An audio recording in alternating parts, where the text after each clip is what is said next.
Hi everyone, you're listening to the Via Lucci podcast, uncensored and completely unedited discussions about life and everything in it. We hope you enjoy the show. You know we got a guest here today. Why today? Why? Was that it? Was that the intro done? Okay, well done, David. Hi everyone. Hello. What was I just going to say? I think we should, it's about time we did a new outro. Do you not think that's a bit old, that one? Yeah, okay. Yeah. Maybe it's an off-air conversation. Hi everyone. No, it's not. Hi everyone. Holly. Hi. How are you? Very well, thank you. Do you know and this is truthful, you know Holly's giving birth above a pub? Am I true? Yes, how do you know that? Oh my God.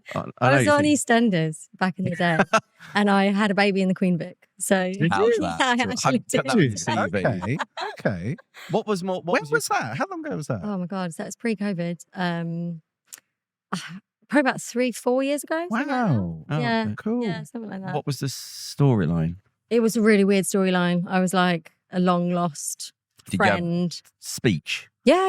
Oh, It was right. full on part. Had a, okay. everything. Yeah, had scenes of everything. Where's that film, Boreham Wood? Yeah. It was Still there? good. Yeah.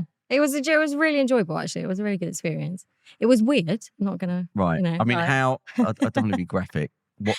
Yeah. Was it just you in pain with a blanket over you? Yeah, luckily I did have a lot of scenes leading up to that. So Okay. the world didn't just see There you go. me kind of like screaming, like sweat. And, like, so there was more to it. Right. It's not, But yeah, very, it was- it's not very flattering, is it, I feel, for, No, for an it actor. wasn't. It wasn't at all. Yes, but I suppose you get to show your range, screaming, Yeah. pain, Very emotional. emotions. Yeah. No, she was one of those characters that was like, you know, she needed help. She was, Was it Very because it's rough around the edges. EastEnders and you were supposed to be young? Did you have sort of like heavy makeup on? oh, I really did, yeah. Yeah. And they gave me like this ripped up top. They were Yeah, like, oh, we want yeah. you to be really grungy. Yeah, and I was like, yeah. and I'm so not like that. Right, It was fine. They had really dark eyes. They were like, oh, you're really tired. You've been sleeping rough as well. I was like, oh, brilliant. So I looked horrific. So that was a really nice show reel for me. Oh, okay. I just looked awful the entire time. Your face. Is this the thing to be bringing up for them? I was was just like, it's not really a conversation. I got no frame of starter. reference here. Yeah, you're like, what? Why? I was like, no, I was sort of checking my bank. I was checking the old brain bank. Have and I was like, China still got the one kid policy? no. Oh, they got rid of it? Yes. When's this? Probably a while ago. I Some don't people don't think- know. You only allowed one child. I don't think so. I think you can pay. It's just Yeah. it was always a thing of taxation. I think Yeah. so. I think you could always have more, but you'd just be taxed sort of at a heavier rate. Because I think So- there was so many kids being killed, like female, just getting rid of the kids, that they had to just say, look, we can't have this. We've got to. And they were ending up, and unfortunately, of course, it was girls who were getting Yeah, because yeah. you want a bloke, so Yeah. you inherit and masculine society and patriarchy, blah blah. So yes, they were ending up with an unequal Right. gender Yeah. divide. So you end up with sort of 80% or whatever, 70% like blokes and Yeah. 20-30% ladies. So yeah, not good. It wasn't. The social engineering didn't really work. What about the social credits? Have they still got that? I believe so. Yes. Well, if you're a bad boy, you can't get on trains and all that. Yeah. Jesus Christ. Coming, I thought that coming was to a joke. city near you. Yeah. I honestly, I thought that was a joke. I thought, no, that's something in the future, that the dystopian future. Go, no, it happens now. If you annoy somebody, they'll just take points off you, and now you can't get on a plane if you get too many of them. You go, Wow. already. Wow. Oh, yeah, it's been going on for years. There was something that's happening over here like that. I can't remember what it is. Something to do with passports or something. They can take your passport away. Yeah. No, there was And they something. can make you not a citizen either. Yeah, it was Like something very like that. simple. Like that lady, Shamina Bag. Oh, yeah, Begum. Oh, Yeah. yeah. Yeah, they didn't let her back in. Yeah, who's still stuck out there, I think, and they made her non. Still, Yeah, I think so. wasn't that Yeah. like 4 or 5 years ago they were talking about that. Yep, she's still in the Syrian refugee camp, I believe. Jesus Christ. Yeah. Her problem was she wasn't. She's an idiot, and she wasn't. Well, she's a kid. But she's a dumbass, Yeah. and she wasn't apologetic. She wasn't regretful at all. No, She didn't show any really? remorse That's whatsoever. what I'm trying to say. Yeah. Had she fallen on the mercy of the court and said, "Oh, I made a terrible mistake," Yeah, I was young, I was groomed. led. I was Yeah, exactly. groomed. I was Yeah. radicalized on the internet. Well, I haven't heard her groomed. speak. Yeah. I was Why did she married not do off and that? sick when I was 16 to some 40-year-old Yeah, yeah. dude, and he was killed, and it was awful. And please, can I come home? If she'd have said that, I think everyone would have gone, oh my God, this. I thought that's what happened. No, so she didn't. She stuck with it. She gave a really she said she gave these awful interviews where she's like, no, I want to go back because I want to sign on, and I want to get a new mobile phone, and I miss McDonald's and my family, and it's like, I want to get some new trainers, and like it's just like, okay, she's a bit backward then, maybe a little bit, yeah. So I'm saying she's a dumbass, unfortunately. For God's sake. Like she didn't do herself any favors, and like I think with a better, with someone in her corner, maybe a bit more. She must have had nobody in her corner because somebody would say, "No, don't." Someone would have trained her. Yeah, say, give us a media training. Yeah. That's what immediately I thought. She's young. No, she's still a fucking. Yeah, no, she's had a couple of kids and they've died. So I mean, it's a really awful story. Yeah, it's really horrific. Well, it's either abuse or it's not, or she's backward. She's probably just a bit backward. Both, yeah. And she was very young when it happened. It's a really. Yeah, upbeat, right? Yeah. So, what's been in the news lately? Oh, yes. Oh, yeah. Talking about news, I've got some things I brought in, just some arbitrary things off the news.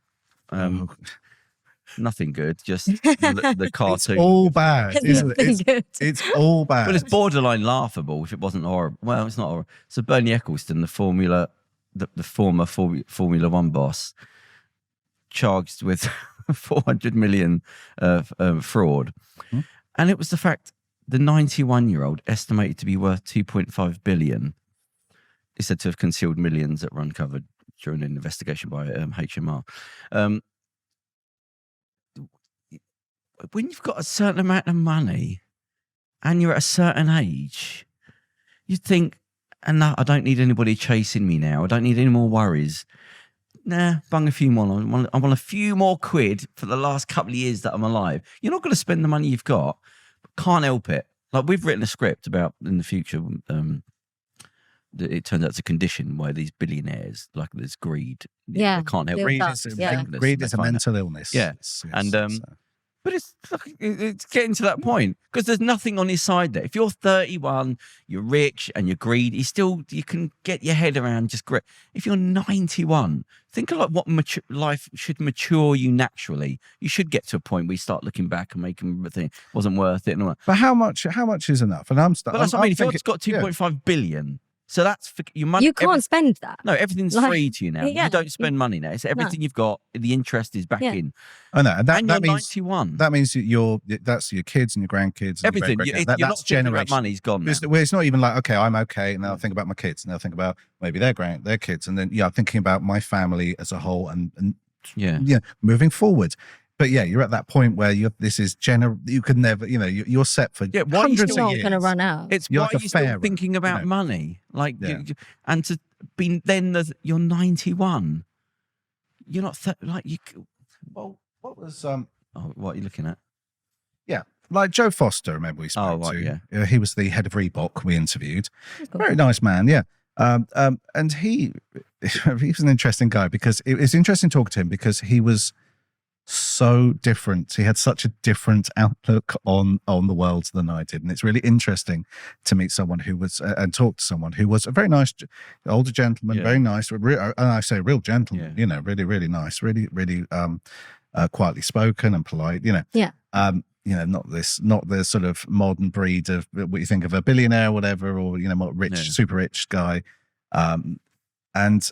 His outlook and his worldview and his motivations were so different to me that I found it really interesting. And he really did. I mean, he had this compulsion, didn't he, to keep on going. I mean, to make the company bigger. And they kept on reaching these points where where they've gone national, and then they go, European, and then they go over to America and do that, and then they go international, and then they go global, and then it's still much more and more and more, and it's this drive, and this drive that got him there in the first place keeps him going. Yeah, but with him, he did sell it off. He got to an age and he sold it off. You go, that makes sense as a story. You sort of forgive on the way up, but if you're at 91, you're worth 2.5 billion. You are all over the globe anyway. There's nowhere else to go. Yeah. And you're still trying to scam money. You're not trying to make money. You're trying to get away with things. You go, that's sickness. I'm saying maybe you can't switch it off. Yeah. I'm trying, going a long way around it. But maybe you become so fixated on something, so motivated that you just can't switch that off. You don't want to give up. Maybe it's that, excitement. It's just constantly getting more. Yeah, it's not about money. It's just I've got to have more money than the bigger yacht. Yeah, exactly. Yeah. And I said this before as well. It's like a score as well. You know what I mean? You're literally keeping score. It's a number. Power. Yeah, well, it's a number and it's a score. So you go, okay, I'm doing better than this person, and because I'm more important than I've got a bigger score than him, and he's got lower score than me, and he's got a bigger score than me, so he's better than me. Or maybe it was like I'm 91 and I'm still making money. Maybe that was his thought. Just winning, have to win, have to get away with things, and need more and more. Yeah. Winning. Yeah. Well, this is down the other. This takes us back down the ladder of money, but it's still on the. The website SugarDaddy.com has seen a 48% rise in new members. Okay, hold up. During 2021. What is the website Sugar Daddy? It's like this is my thing, isn't it? Basically, prostitution. It's young girls who want a sugar daddy. So that's basically prostitution. That's what that is. Okay. I'm just confused. No, okay. Is that like legal? Yeah, well, there is such a thing.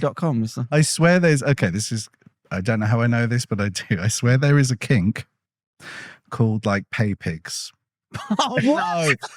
PayPigs. It can't be. It's called PayPigs. And it's like a kink to like, people get sort of, because guys have, their brains are all fucked up. Yeah. And like, but it seems very easy for people to get their sexual parts cross-wired. Yeah. No, I mean, there's weirdos. There's a lot of weirdos. The internet's just proved that there's a lot. There's people wank off. But what's PayPig? That's where people, it's literally like they get sort of aroused or gratification from giving money to people. But what's the pig bit? Because they're like, because they're often like, I think it might be, I thought it was something like a dom sub thing, but usually the person you're giving them is being horrible to you. Oh, what?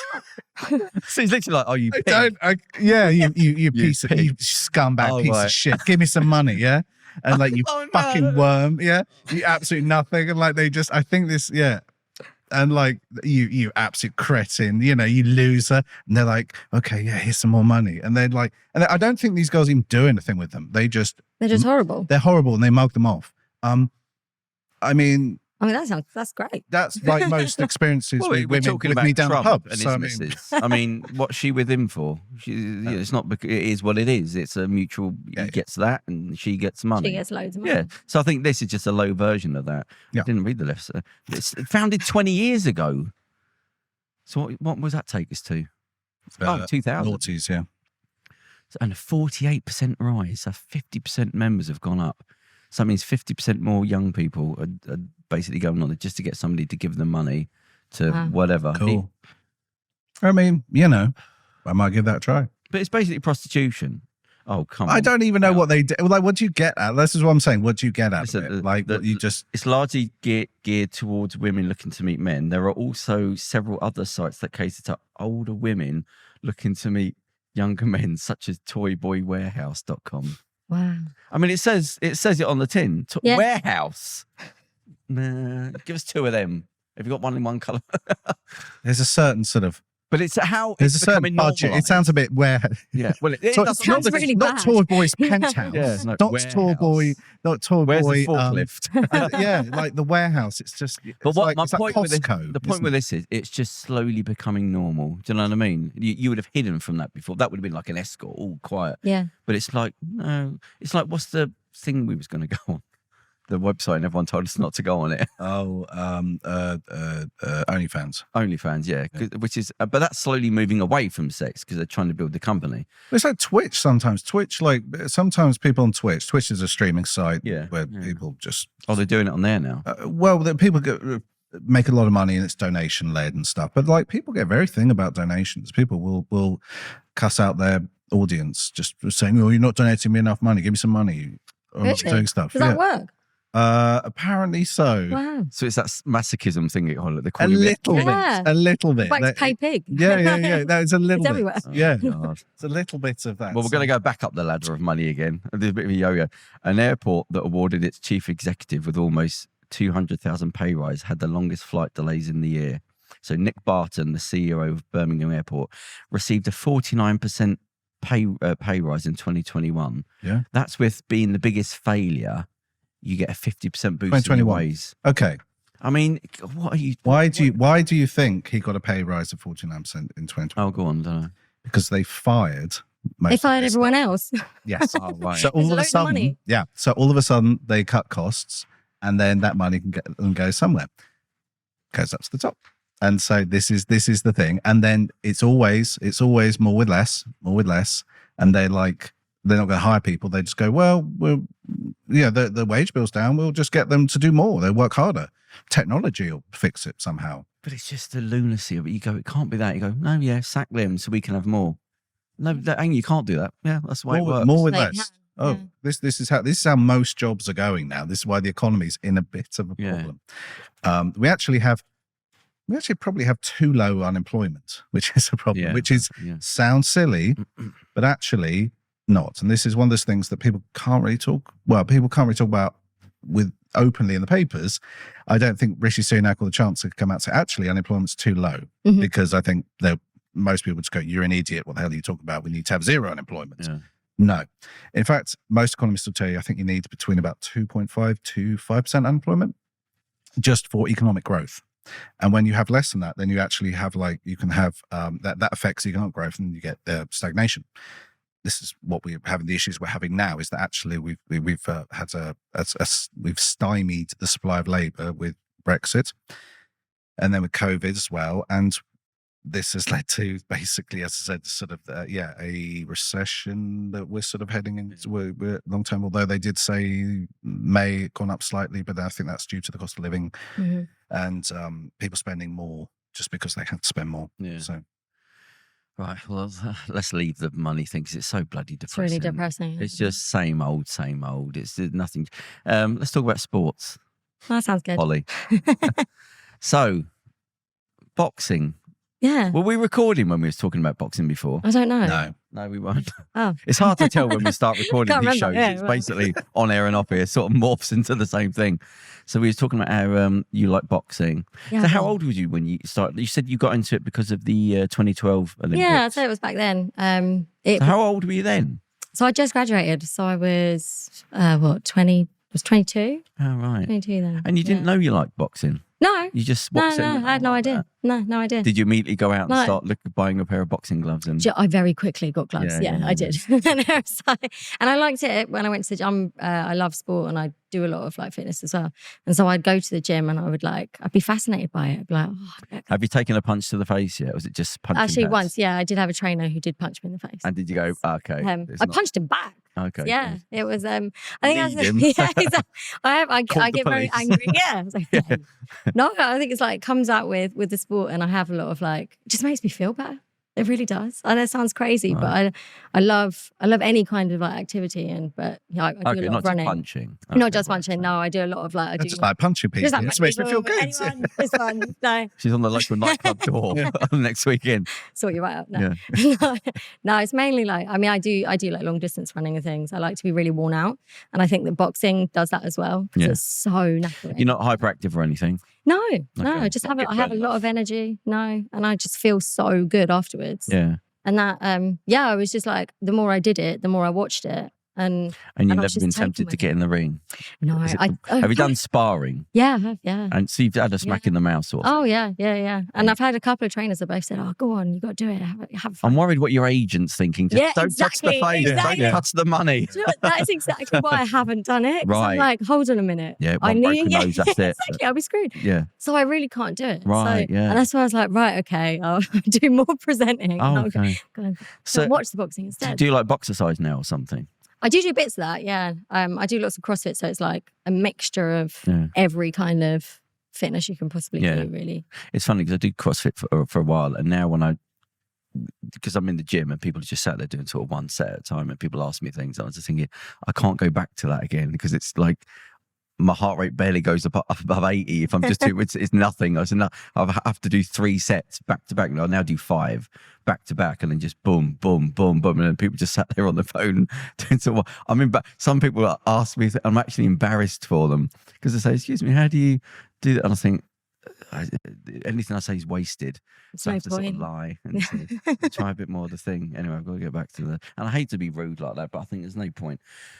I don't keep going on about this, but the gym, I can't keep up with how silly it gets. Like, I think it's reached the bottom.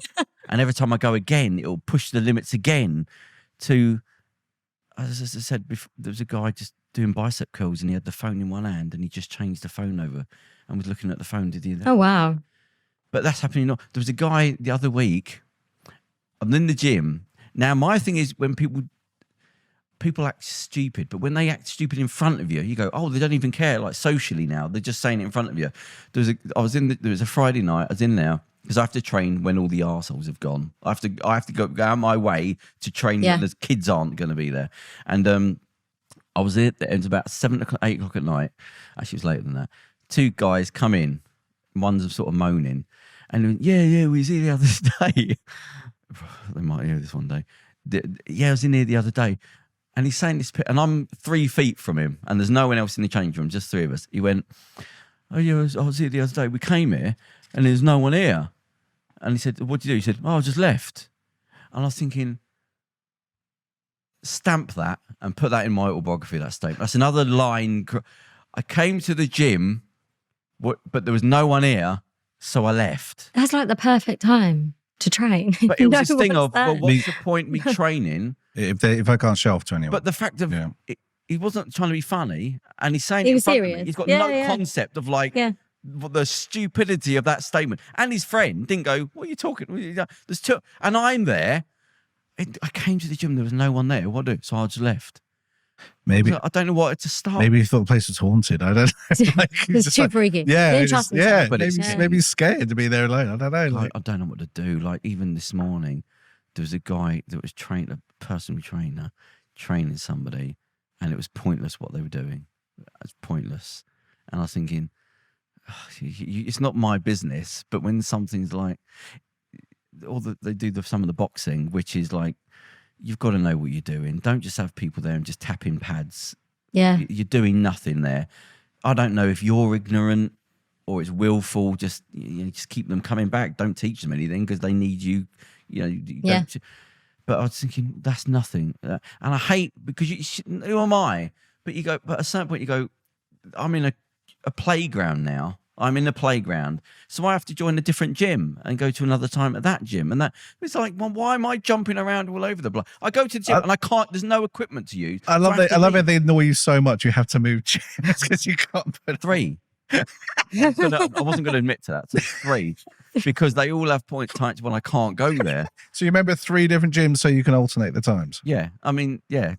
I agree with that, because you don't want to go when there are loads of people that are really annoying and they use everything, or they hog everything. I'm not being fussy. This isn't, because you could be fussy all day long. I'm talking about you go there and you walk in and it's like a playground, and nobody's there in less than groups of 4 or 5 kids. All of them are on the phones and they're sat on the machine. You go, well, that's gone for the ship. Let me look at that one. There's 8 kids there on a space for 3 people. That's gone. I can't use that. The woman's on a phone on the squat machine. She's on the phone. That's gone. So I have to turn around and go to the one up the right. And I'm thinking, I'm not being fussy, but this isn't a usable gym. And it's not their fault. They're just trying to earn money. But I remember being a member of a gym when phones come out. If you use the phone, then the manager would throw people out and F your membership. Yeah. Like, well, you're not here to use your phone. But now it's to the point where you're like the only person in there who hasn't got a phone on them. Forget using it. Like everyone's got a phone on them. And you're going, somebody said to me a while ago, he was on the phone and he got up. I was training in front of him. And he got up and he started asking me things. I was thinking, you're on the phone on the bloody leg machine. There's nothing. We've got nothing to say to each other because I'll just be breathing air at you that would just evaporate. So there's no point me saying because you're too far gone. If you're on the phone, so forget. And I hate to be, but it was just again when I saw the guy bicep curling with the phone in his hand, looking at it, and then swapped hand and doing bicep curls. It's just nothing. I'm just taking up space. I'm just here taking up space. That's all I'm doing.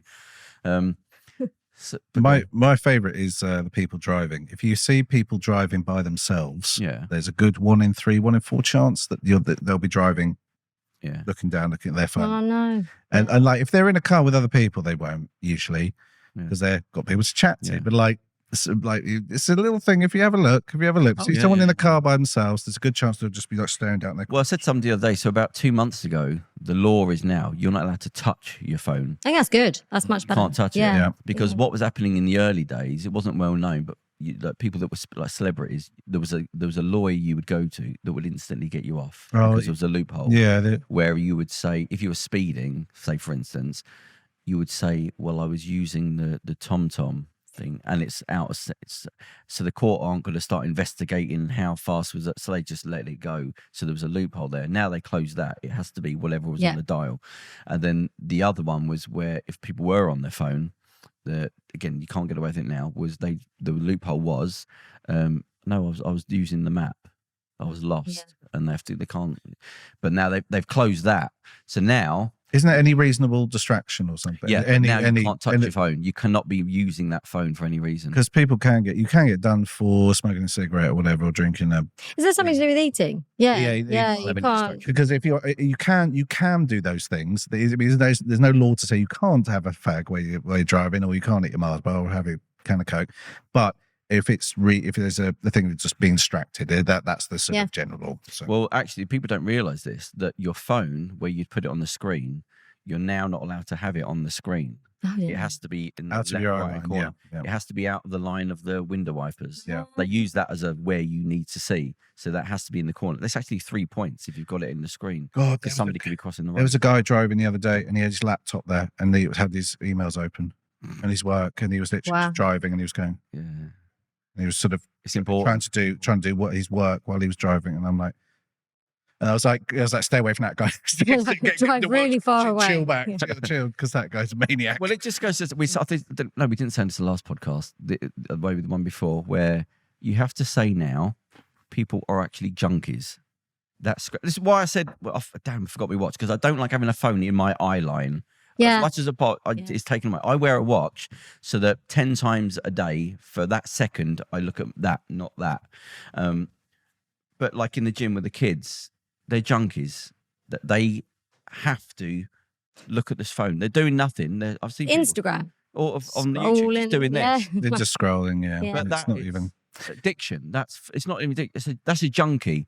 But it's not like, I've got a really important. I've got there's no work. That's what I'm saying. Or a really important call. Or whatever. I have to be looking at this screen if I'm on the bus, or if I'm walking, or if I'm in the car, or I'm in the gym. If I'm in an exercise, I need that screen to be looked at, because without it, that's a junkie. You realise what you do. It's not an addict. That's a junkie. Yeah. Most adults are addicts to this, but kids are junkies.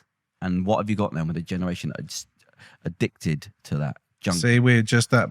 Well, we're just that little bit older, so we remember the before times when we didn't have all this stuff, and so still feels kind of newish. And who did we said this conversation with somebody? Yeah, probably. And we said at least all this has happened before, and all this will happen again. Yeah. No, at least at a certain age, you just clipped it, so you can remember when it wasn't there. So you had 10 years of growing up without it, which gave you something that won't leave. Yeah. But if you've just grown up with it, and everyone you don't know anything about screens. Yeah, exactly. Yeah, so you're done. You're done.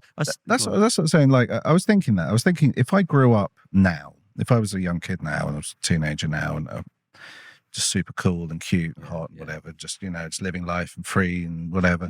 Small waist. Yeah. Full head of hair. Just living life, loving it. But if I bottle in your mouth, but that hasn't changed.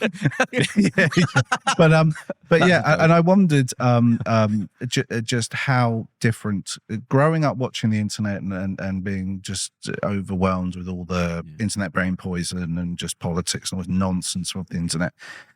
What my political views would be like now. They're like what type of person I would be growing up now, even with the same interests and backgrounds and education or whatever, with the socioeconomic background or whatever.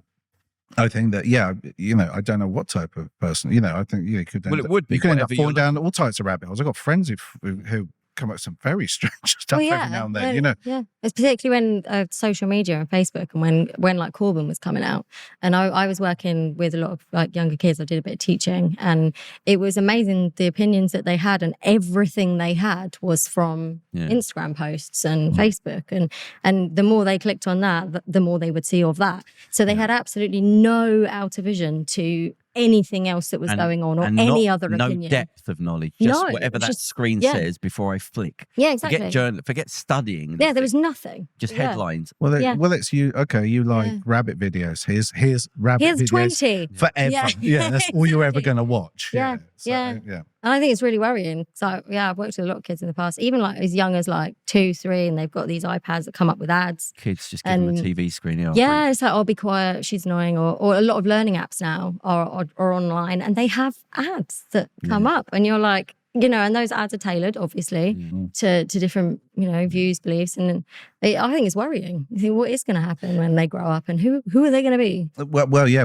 It's just who? Where are they getting their information from? Yeah, who's feeding it? Yeah. Because there's a lot of old people out there, and there's a lot of weird grifters, and there's a lot of odd views, that seem to that are very popular and are very mainstream. There's a lot of people out there just spreading, making a ton of money with misinformation, to be honest. Well, that's how you get a Trump. It was just bullshit. Just total fake everything constantly, and people believing it. We had just before you came here, we was talking about Trump, and there was somebody who looked into his run up to the presidency, and he said at no point did he ever say anything about how he was going to do anything.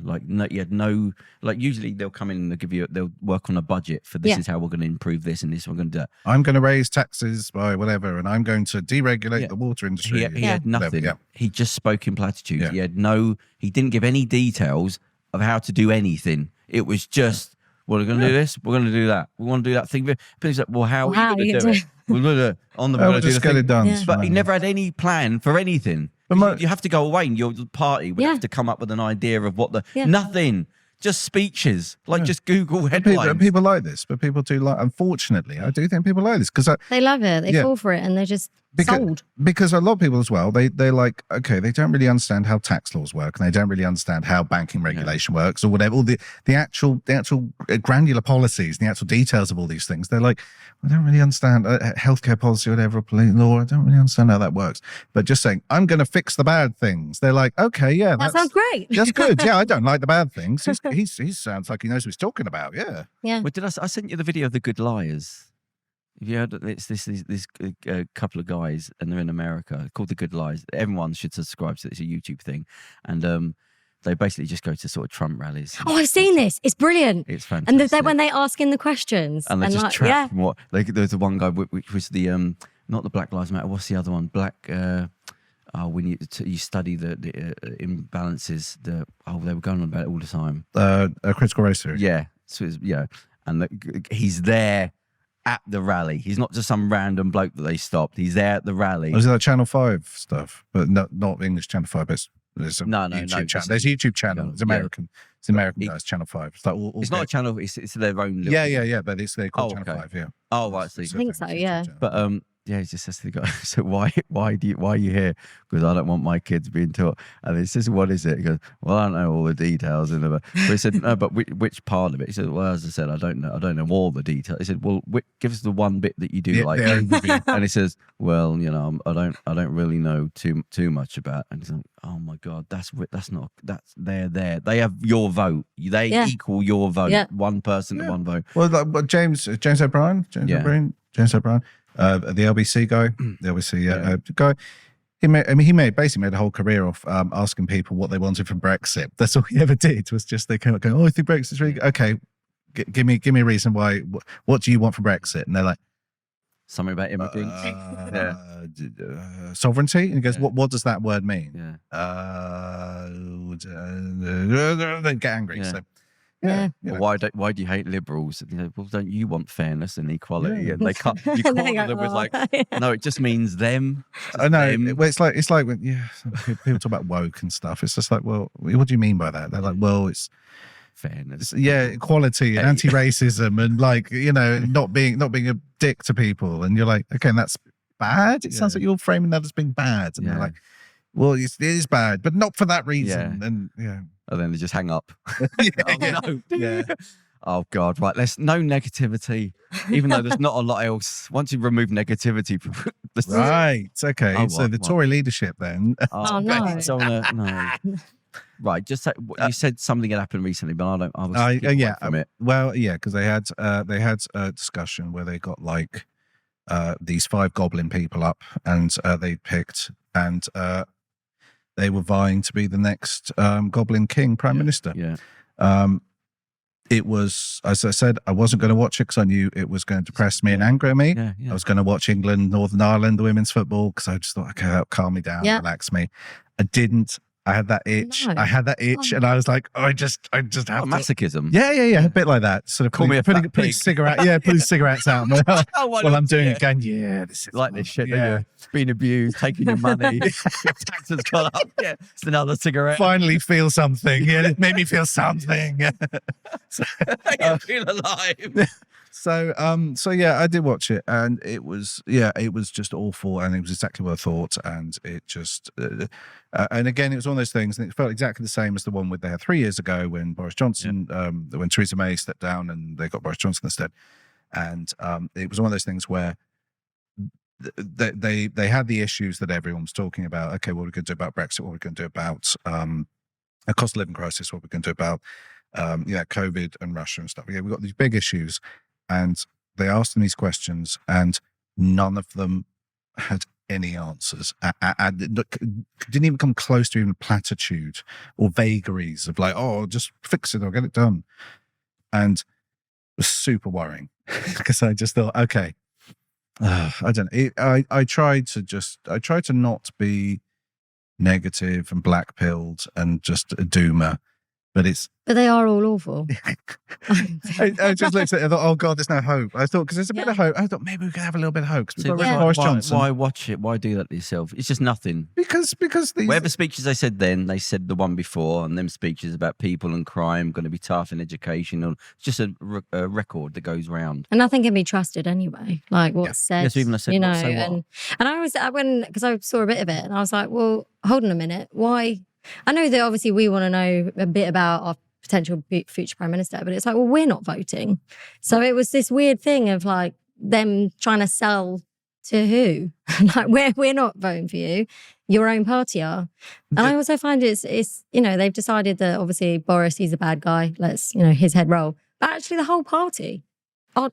Well, that's what I said. Being told, who are they picking from? Yeah. Not the lot that are already there. Yeah, exactly. They all did what he said. They were all in the party. Only one of them wasn't. And it just blows my mind. I don't understand how, okay, these people are brand new. They're going to... No, they're not. They were all doing exactly what they were all in the room when the Death Star was being planned. Yeah. Right? And like all of a sudden you turn around and say, well, actually that Death Star was awful, wasn't it? Yeah. Really, someone should have done something about that. And it's just like, yeah, come on, mate. Unfortunately, this has to be a revolution.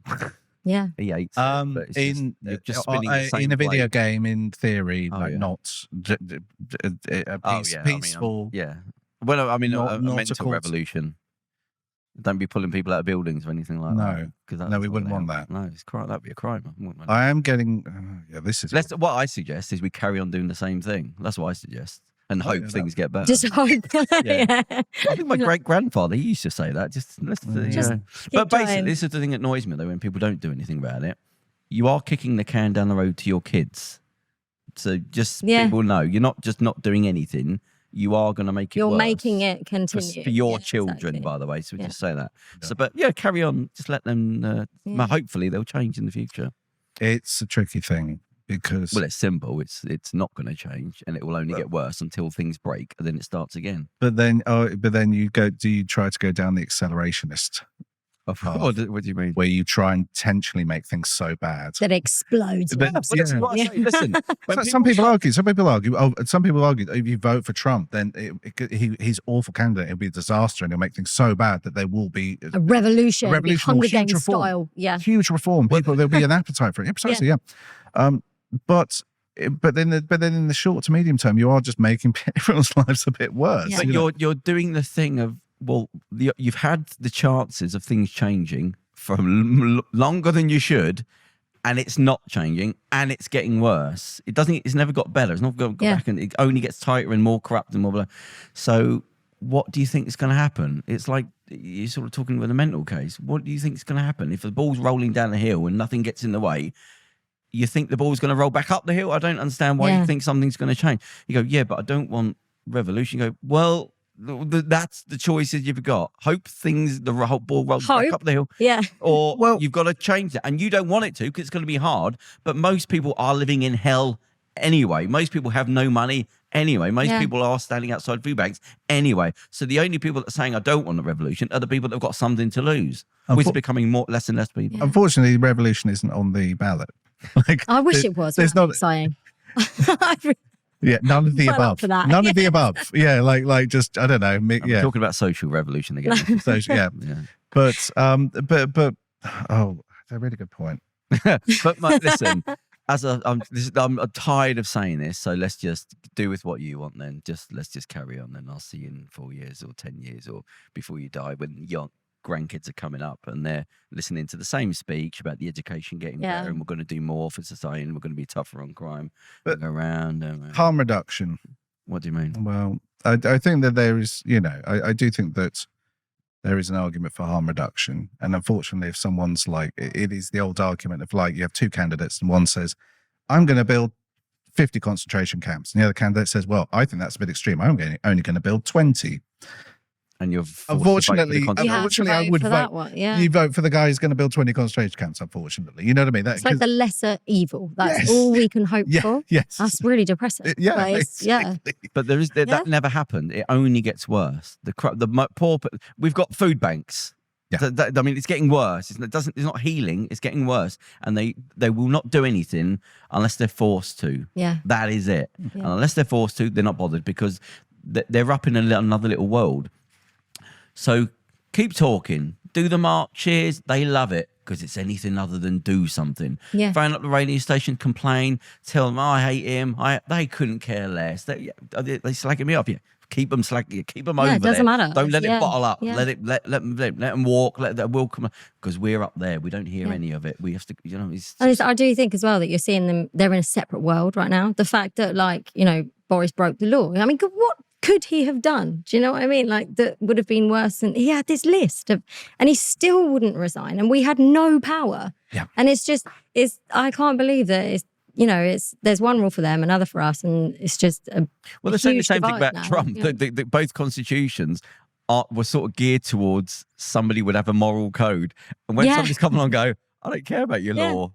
Boris Johnson, I don't care. I don't care. Yeah. Oh, no, now what do we do? What do we do now? We can't. Can we do anything? No. Yeah. Why can't we do anything? Because they make the rules. Yeah, it was precedent and tradition. Well, it's tradition that is precedent. Oh, I hate tradition. When the minister breaks the ministerial code, that they should resign. And they said, well, is this actually a law? And they said, well, no. And they said, well, I'm not going to. Which is ridiculous. Why isn't that law? Because the people that make those laws are the people that bring it. See what I mean? It's a big circle. Yeah. But you're never.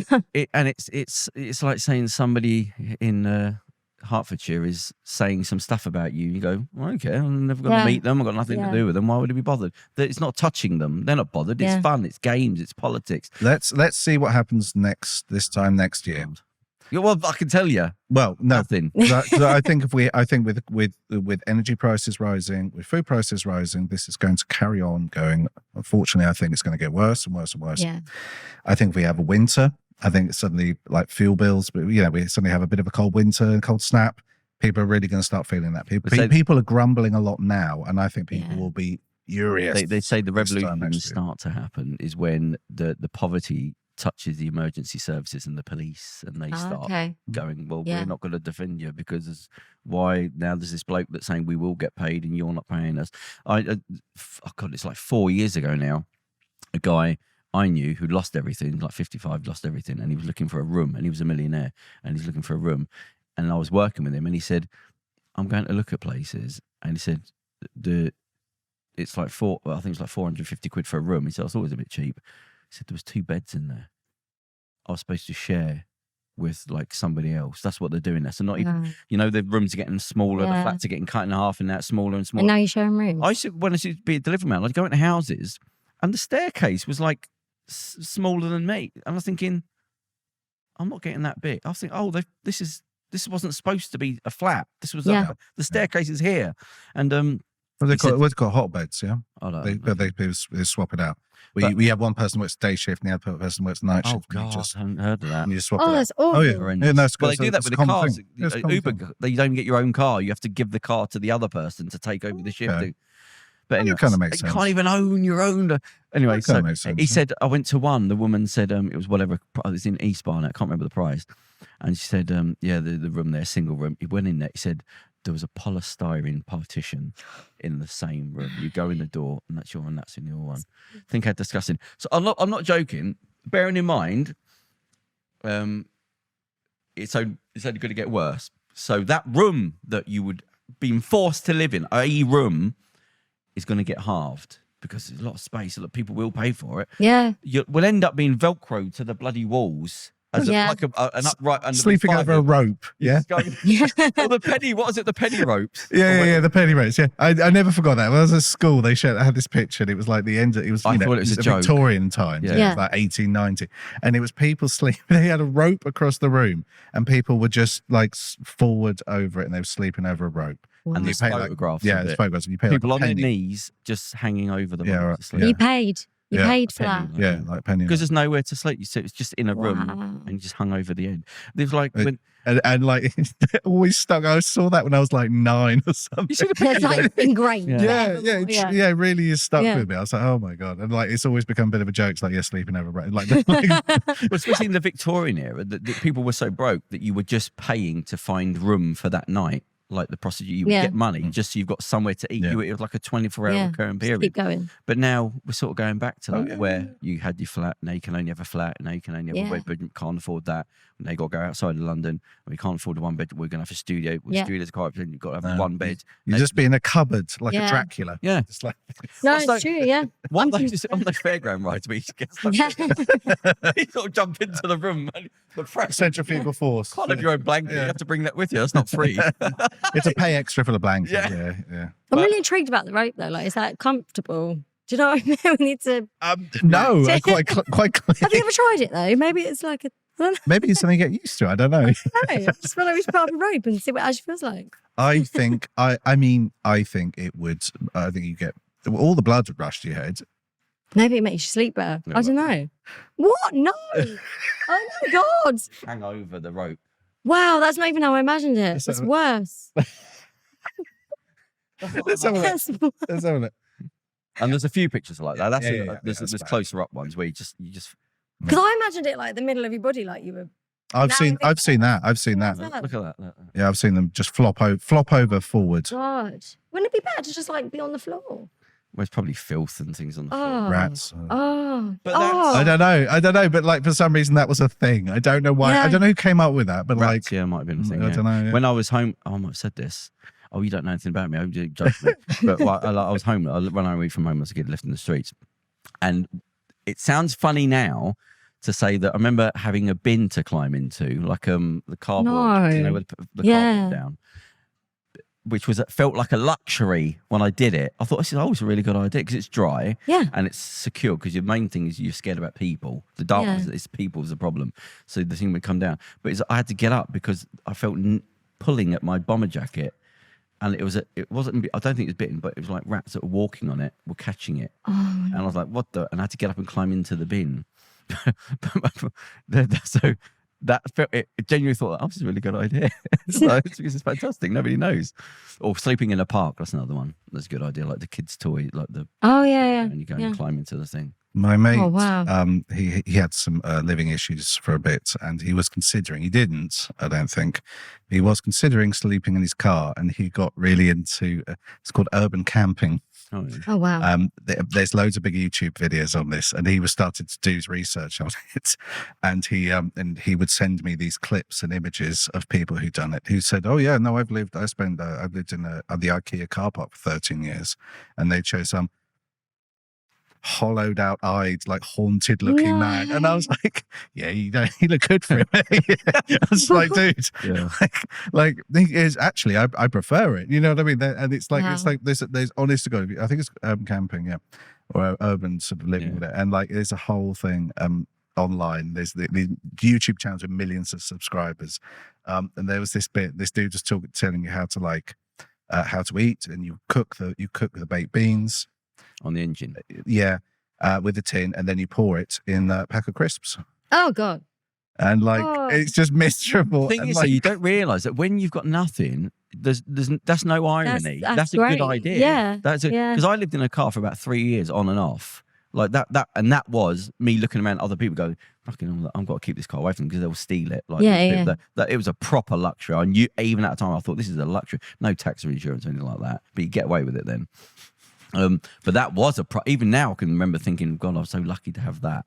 Because you could move around, you could have oh God, I went to, a few years ago, I was in the McDonald's in the morning. I was working for, I can't remember what the company it was, and I went into the toilet, and there was someone in there, and he's sort of washing his hands at the sink, and I went into the toilet, and because I'm hyper paranoid anyway, through doing security and all that, everything was just like, I'm aware of everything, and I was in the toilet, and then the thing went off, the washing thing. Yeah. But I didn't hear the door go. I was thinking, why is the door not gone? Might be looking in the mirror. No, didn't see a mirror. But then about a minute, nothing. So there's no footsteps, nothing. And I'm thinking, might be a nutter. Anyway, so I sort of prepared myself. So I had my keys in my hand. I sort of opened the door to push it and I went out and he was washing clothes. He had soap, he was washing. I'm thinking, Jesus Christ, he's washing up in the McDonald's. Yeah. Now, I drank out of a McDonald's when I was dying for thirst once. I went into a McDonald's, I was drinking out the bloody water and I got really bad bellyache. Because it's been horrible. It must have just been not drinking. Or my hand, who knows. But and then when I left, I thought, that's fucking terrible. I thought, oh, hang on, I used to drink out the bloody faucets myself. I've seen dudes on my local train line. I've seen dudes wash their hair in the sink in the train. Yeah. And some people aren't washing their hair, so that's that might be there's washing parts of themselves, and I'm just like, okay. I've also seen dudes smoke heroin. So I'm just like, anything goes, whatever. We got custard in a public toilet once. Didn't we have a story about that? Yeah, we're not going to get into that. No, but not with you employed. You better not.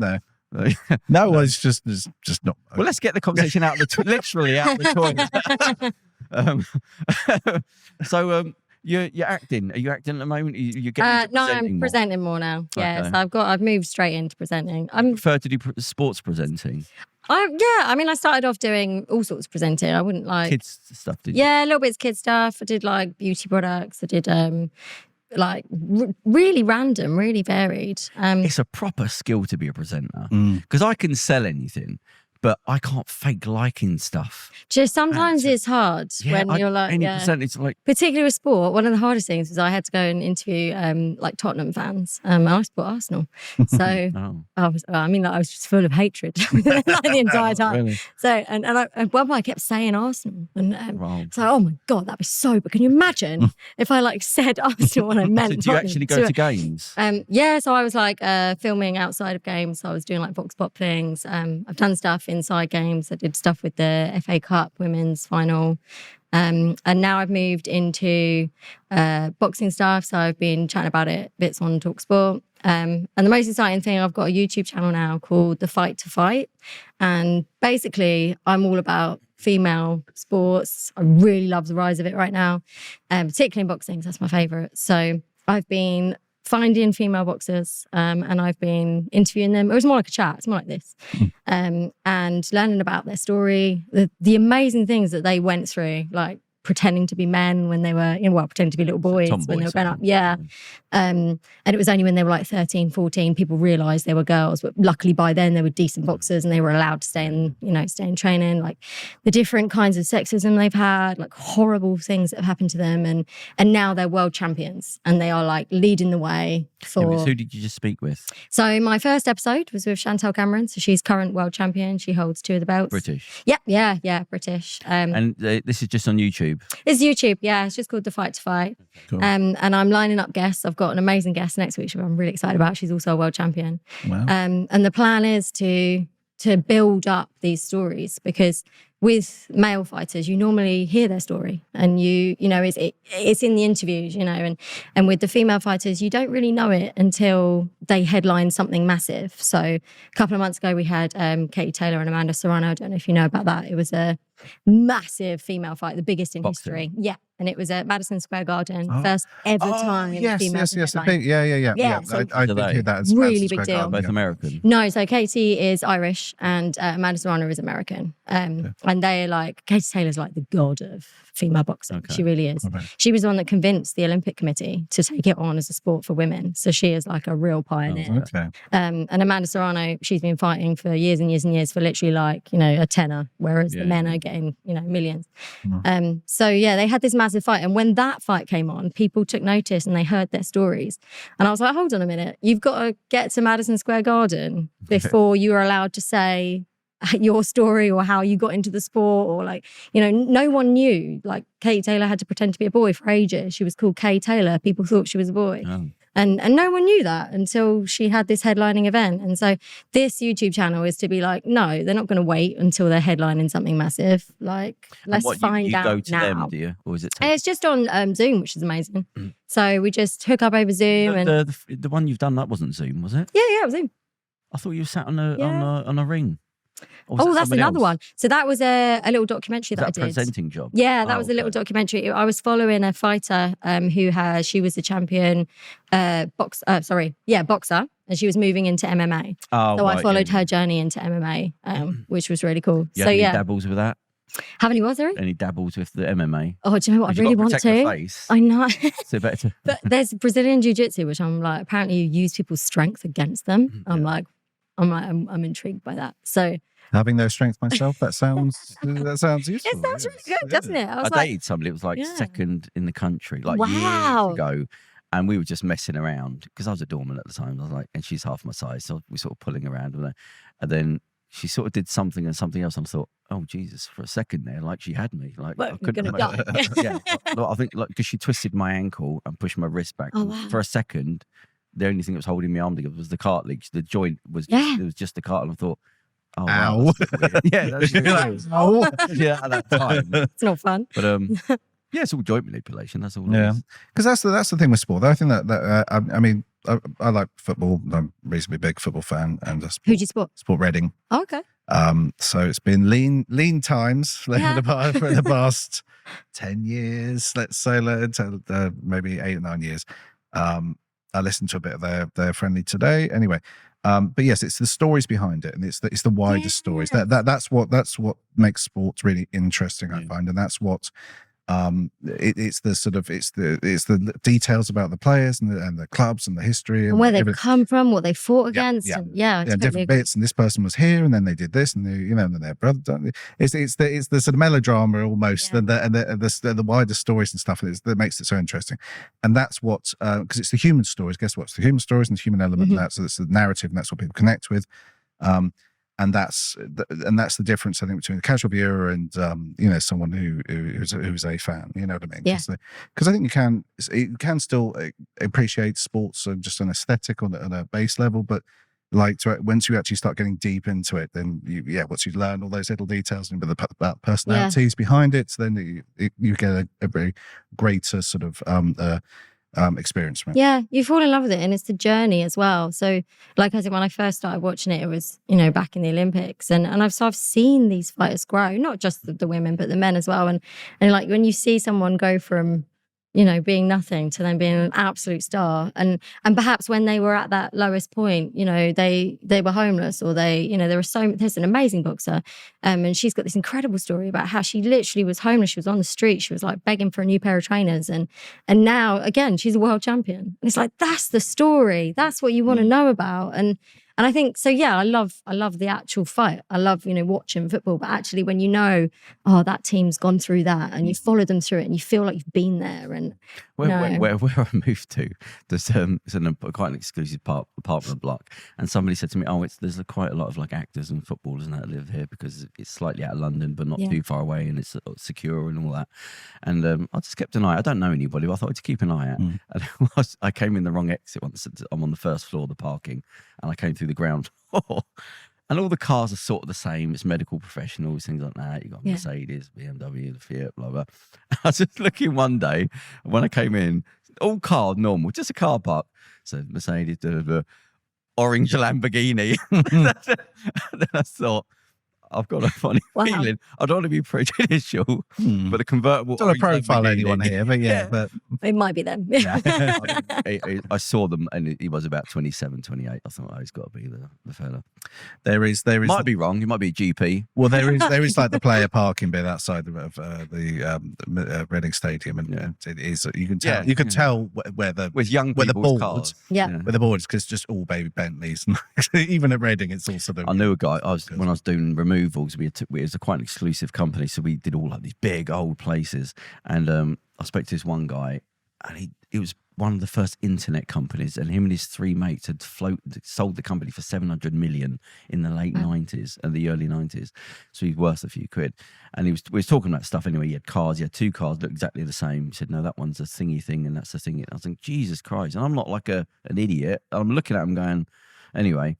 And he said, I said, why'd you get those? I mean, you got like a thing. He said, oh, what do you used to have? Lamborghini Diablo. No, Galliano. The Diablo is the old one. Galliano. So it's a stupid low. Yeah. And he said, this isn't the country for them, though. He said, because it's not like America. You got Pacific Coast Highway. He said, you're in London. He said, sometimes they're so low they don't go over the speed humps. They're supposed to be built to a certain measurement. Yeah. But if there's a slight thing, you can't scrape over it. He said, so every now and again you just go.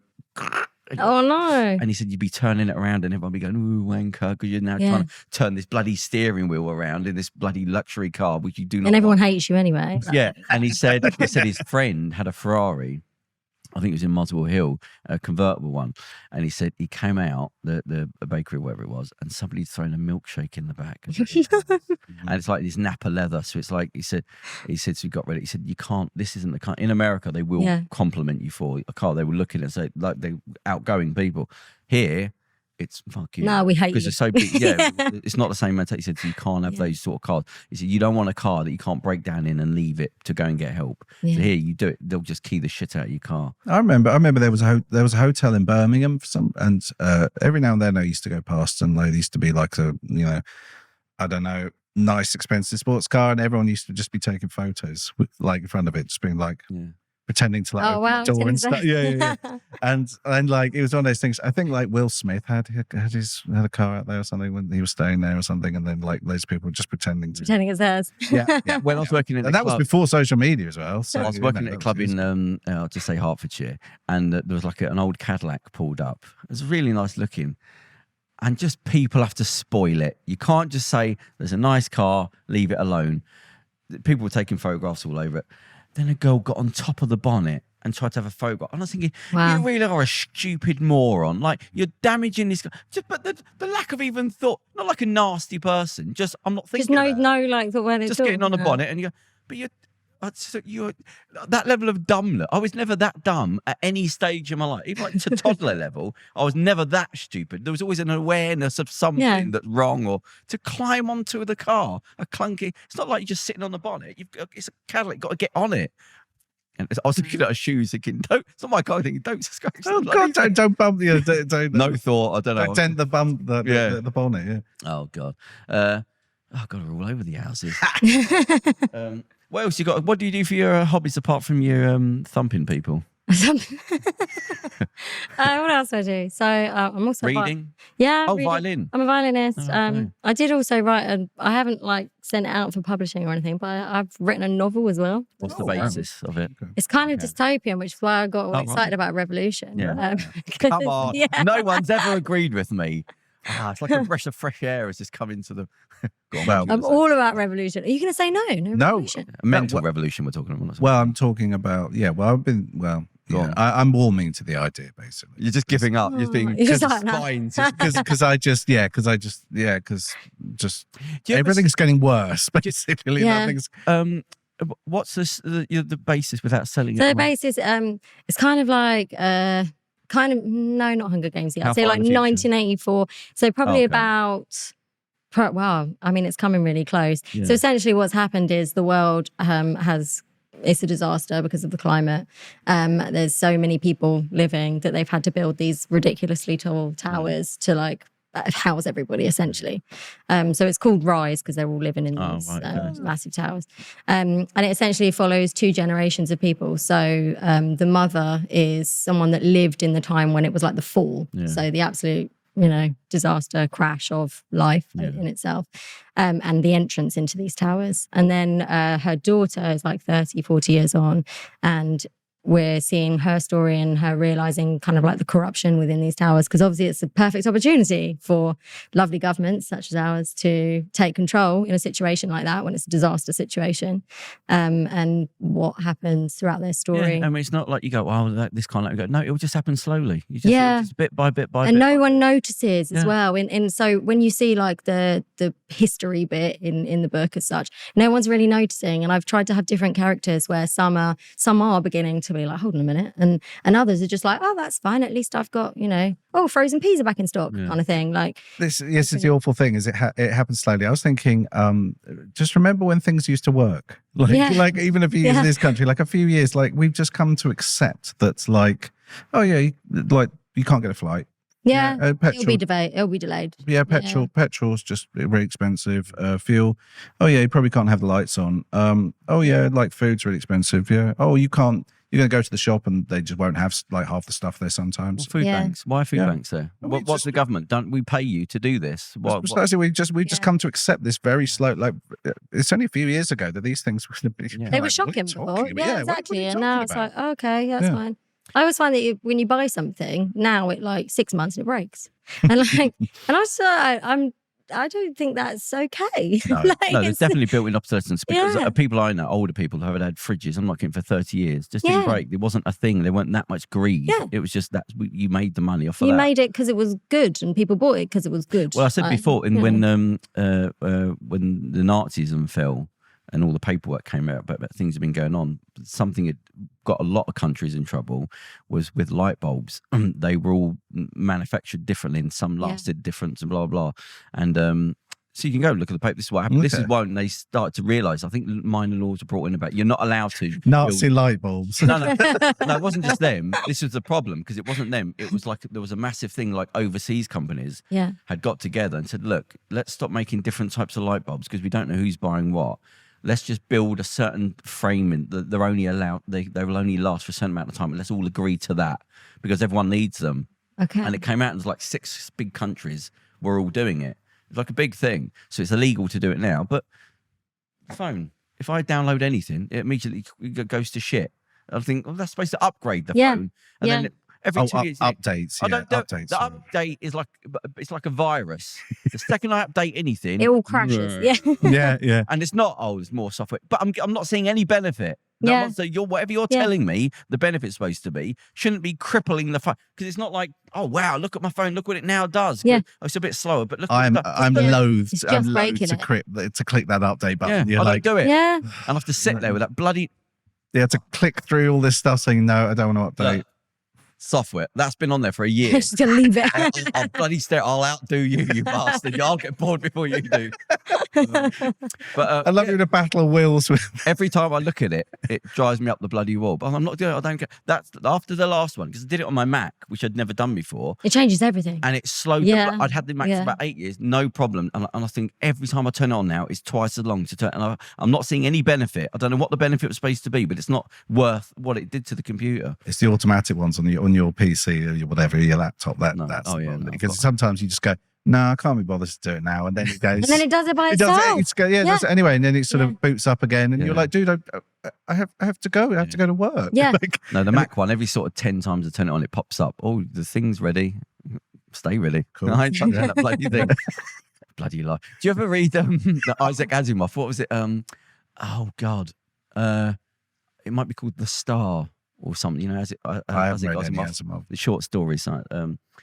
And one of them, and they're really good, but one of them was like, it's talking about there's a star coming towards the Earth, and it's getting really big, and it starts to change the weather, and scientists are saying that it'll never happen, it's going to miss, and blah blah, because they're trying to not tell you. Yeah. And then it's the story's going as it's sort of getting closer, and people going, I think there might be a problem. And the politician, no problem, don't worry about it. And this is years ago, so I might be getting this wrong. But then it's getting closer, then the winds are changing. No, that's normal, don't mind. Well, they're all trying to hide money and blah, blah, blah. No, you lot, don't worry about it, it's fine. And then it gets closer and closer and closer. And then it's like, it doesn't hit, but the weather and everything gets so bad. Like Ireland, the water just comes across Ireland. Like it's 500. Oh yeah, I mean, if the Earth changed even slightly, and it's tilt or slight distance, to them it's like it's supposed to be. It feels like a small planet. It's that big. Yeah. So everything's gone chaos. There's fires, the blast thing, the panic.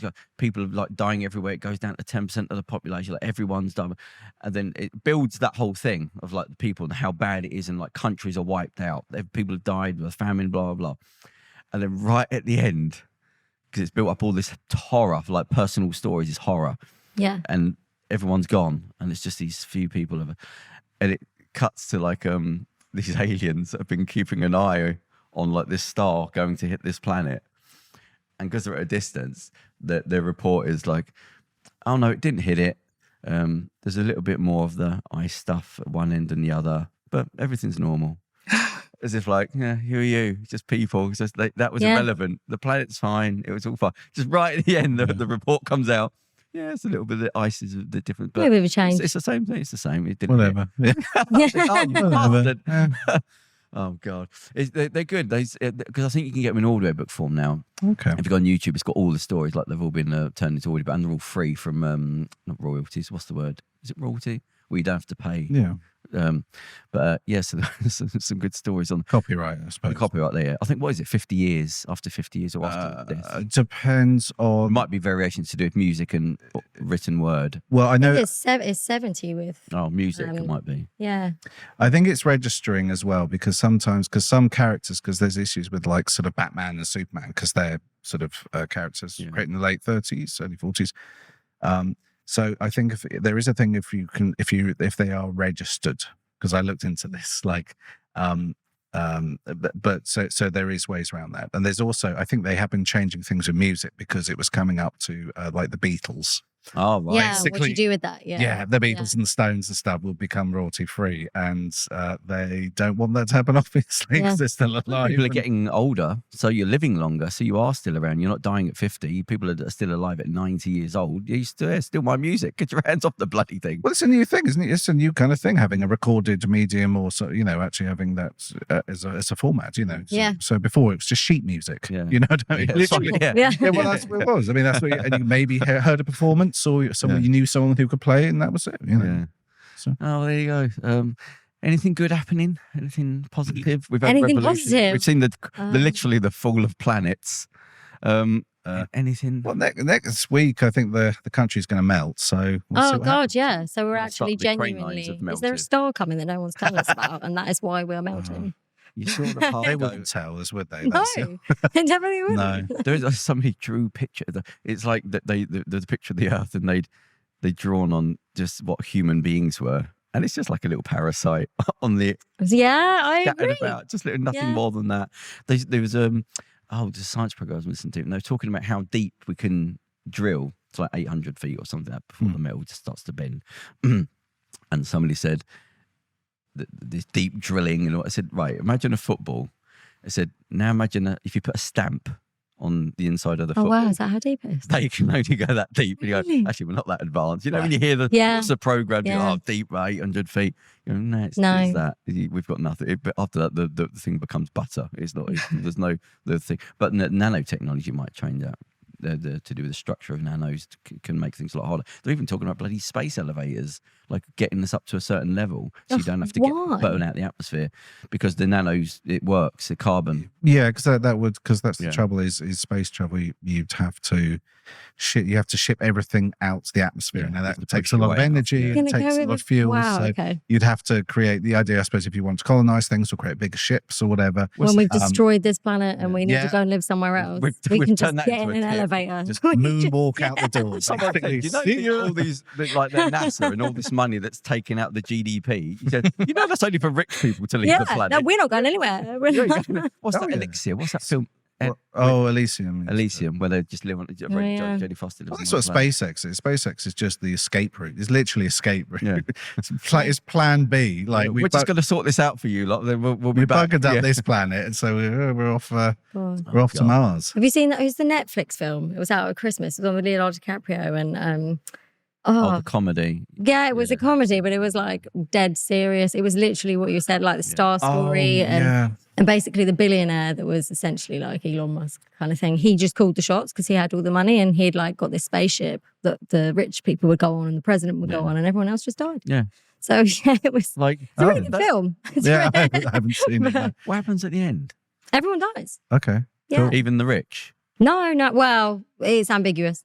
They disappear off into. Oh, that's a bit. They're in a spaceship and I was hoping for the best. Does Leonardo DiCaprio die in a sort of romantic scene? He kind of makes does. up with somebody's son. Yeah, he totally does. I was going to say, is it like Hitchhiker's Guide to the Galaxy, where they send everyone off? Like everyone, I think it's the third or fourth book. They send everyone basically has to leave this planet to escape, and then they send everyone. All the normal people off in one way, and then they send all the middle managers, hairdressers, calendar designers, the people, all the useless people, all the people, all the impractical, useless people. They send on a different rocket that goes somewhere else, and they crash land on this planet, and they have to try and make their own civilization. That's what becomes Earth. Oh, okay. Wow. It's all the useless. All the useless and they're like, right, we need to. Then they sit around having lots of meetings about right, we need to blue sky think this, and we need to brainstorm this, and and they spend forever just coming up with concepts and like mood boards about like. It's actually another Isaac Asimov, and these are our descendants. These are the people who we descend from. Yeah, who started the human race. The useless people. Another Isaac Asimov one, and there's one called it's something like The Question or something like that, and it's about people now and changing to become AI and the integration into us, but it does it over like millions of years. It follows the story through how we become smarter, and then we cure death. And then we do this, and then we integrate with the technology. Then we go from planet to planet. Then we harness the power of the sun. And then over another million years, we use up the planet of the sun. And they do calculations of how long the AI, and we get closer and closer with the AI till we sort of basically become them. Then we don't need a body anymore. Then we go to the chemical. Then the machinery becomes smaller and smaller, and you almost become ethereal. And then they calculate how many planets are left, because all our energy now comes from the stars. And there's a conversation with the AI and the human, who's almost an AI now, and he's saying, and he's like a computerized voice for the human, and he's saying, like, we've only got this amount of planets in the solar. Yeah, but there's 100 billion. They go, yeah, but we don't die, so you're going to be around for that. It's calculated as 1 trillion years, but then they use more. We'll have to become more efficient at using up the energy from the planet, but it's still finite, and it skips ahead. And it gets to where now he is the AI and blah, blah, blah. And then there's no more planets left. This is like, I think it's 1 trillion years in the future, where all the planets in the universe, there's no energy left, and they're trying to survive they have to power down to survive on this one last planet. And then it just goes, there's no two voices anymore. It's just the one voice, and it's constant searching for answers. They've answered everything, trillion, they've answered everything. They don't need anything. They're just a thing, and now there's not two, there's just one. And then they said, then the voice becomes very slow, like the batteries are running out, blah, blah, blah. And so I have to power down to find out. The final answer is, how do you create entropy? How do we go back? Because the energy's gone. There's no answer. And this is 1 trillion years. And it's just, they've got no other question other than, how do we go back now? Because we've become them. We only survive on that energy. We don't need any. But now that energy light's about to go, and then it goes out. And it just saves us. It's called The Question, and he just thinks on that one how to create entropy. And then it says 1 million years pass, another 1 million years pass, and then the machine finds the answer. And then the voice comes back, and it says, "Let there be light," and it just goes poof. And you go, oh, it's created. It's created its own, but that's the thing. Okay. But just in silence, it just that's kind of that's kind of cool. That's kind of cool. But yeah, the 1 trillion years to find out that how do we go backwards? Again, I think I was going to say again, it's like the Hitchhiker's Guide to the Galaxy. Yeah. Where they're like, what is the answer? And he comes back and says, 42. Like, 42. 42. And they go, well, you didn't ask the question, what the question was. Yeah. And they're like, if you could have, we'll end on this. If you could answer, if you could have one question, don't be funny. If you could have one question answered, you'd find out what would the question be? Oh, wow. God. Nothing money, no lottery numbers or anything like that.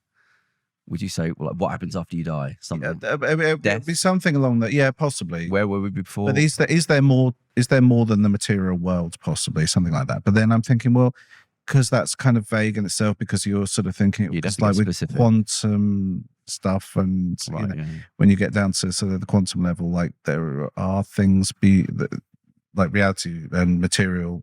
Reality works on different levels as you go up and down. So there is more than we can see, like radio waves and stuff exist, and light. I try not to give him exists. a one-word answer. That's what I'm saying. Yeah. It's like tell me. Yeah. So I don't know. Yeah, life after death or something, or maybe, or just even. But yes, I suppose is there more than the material world than we can see. But then that's silly because there's radiation. You can't see radiation. You can't see all this infrared. Stuff. So that's a very difficult question. Yeah. What would you answer, Holly? It's hard. I think maybe I think I'd be more practical. Oh, right. Like, where's the nearest planet? Where's the nearest planet with life on it? No, but you can and how do we get there? No, you'd say sorry, love. That's two questions. Maybe just where then? Well, how do we get? How do we get? Oh, how do we get to the nearest planet? But if he says with Outer life Centauri on 90, is he going to speak the language that you understand of a planet? He could say it. I don't know. It hasn't got a name. Maybe I'll change my question then. How can I save the world? And then maybe we don't have to move to the nearest planet with life on it. How can I save the world? Yeah, can we? And then I'll just say no. And so I should go. I stick with my original question. Where's the nearest planet? I would almost that we can escape to. I'd almost again. We need an escape. Yeah, we have to go go back to a child's question. Don't be too thoughtful. Just go backwards to it. In fact, I was. It just depends if this is like a monkey's paw kind of thing, or the things trying to, because as we know, the wish, you always try to think, I'm going to get tripped up on this wish, but you know what I mean. So you're kind of overthinking the question. Say, look, what age do I die? Selfish. Will there be a human race in 10,000 years? No, I don't. Question. But it's a human race. but then, you kind of go, well, but might have the AIs. Yeah. We are going to. Well, I reckon we'll split off. Some people will just be stupid and go down the aisle. Maybe heads in jars or whatever. I don't know. Yeah. Oh wow.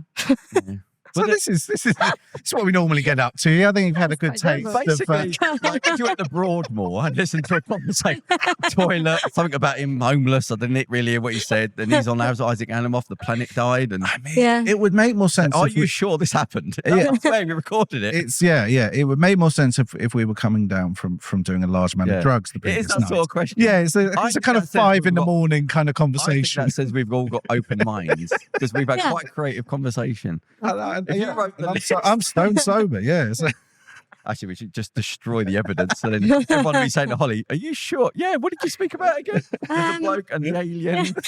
And he said something about a bin. Jesus Christ. And you've been boxing recently. There was boxing, some boxing. Yeah, I started boxing and then had this conversation. Head trauma. Okay, I think we'll knock it on the head there. David, you doing all right, mate? Yeah. Okay. Thumbs up. He's doing it. He lives in Golders Green. He's doing fine. Well, that was the show. So thanks for coming in, Holly. Little guest spot thank you for for having you. me. Enjoyed it. Yeah, I've had a really good time. Have you been done all right in the heat today on the underground? Just about managed. Yeah. I'll be all right. You're all right. Yeah, I'm always hot. Bulletproof. Yeah. Yeah. What was the name of that website? Oh. Pig. No, that thing. Yeah. No, what was that site? No, it wasn't. I don't think it's a website. Oh. PayPig. Is that it? It's so offensive that even if that was your thing, you think, I'm not going on that site. I swear that's the thing. Stick on SugarDaddy. At least At least it gives a pretense of sort of not being vulgar. This is like this is like niche. Like porn. Yeah. You've got to really like. Yeah. Well, we'll end on PayPig. And so thanks very much, Holly. We'll be back next week with another interview. Cheers. Hit it, David. Here's your story. Let's begin. It's right before your eyes. Step by step, you're on your way. You're welcome to a brighter day. Don't you know it feels good to be alive? You could be larger.